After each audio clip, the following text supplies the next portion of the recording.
What was that experience like, your first day with the RCB team?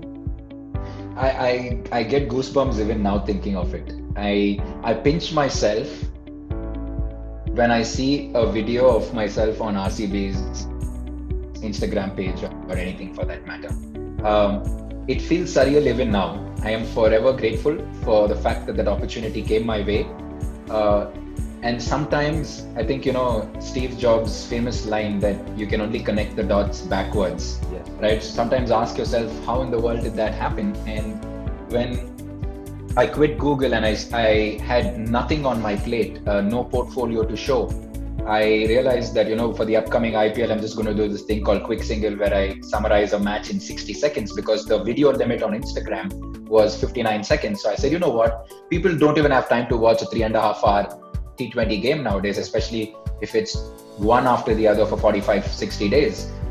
So why not me just summarize a game in 60 seconds? And I called it Quick Single because it's in a single minute and a reference to cricket, whatever. When I was about to launch my YouTube channel, I didn't do it for the views. It barely got any views, barely anyone saw it, but it didn't matter. I had to do it. It was important for me. And so I did it.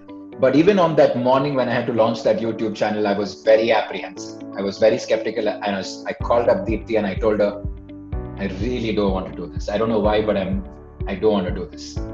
But the best thing that I did was hit that launch button that day, right? Because that eventually led from me doing the YouTube channel to a little school tournament, and then the Karnataka Premier League happened, and then the big break as a commentator in Nepal in the Everest Premier League happened, right? So that's how it started to snowball from one to the other. And why did RCB eventually say, okay, let's give this guy a shot, was because they were looking for someone who creates digital content, someone who knows the game very well, someone added bonus if that guy is an RCB fan, right? And so they had a few things that they were looking for.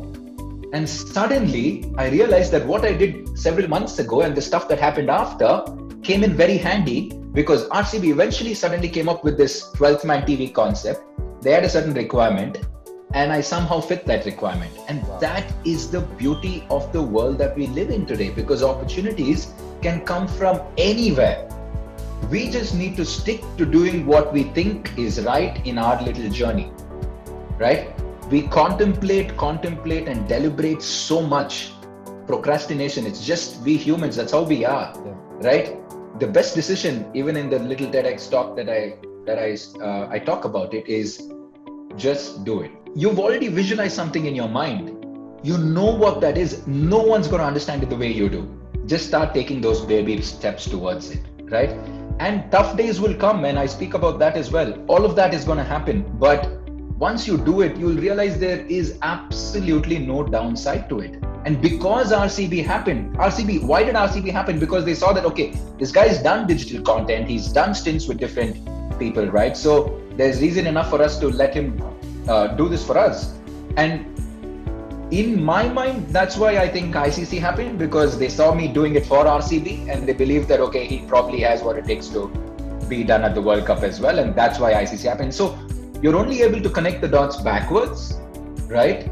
When you're doing it for something ahead of you, you're going to think and wonder whether it's always going to work out.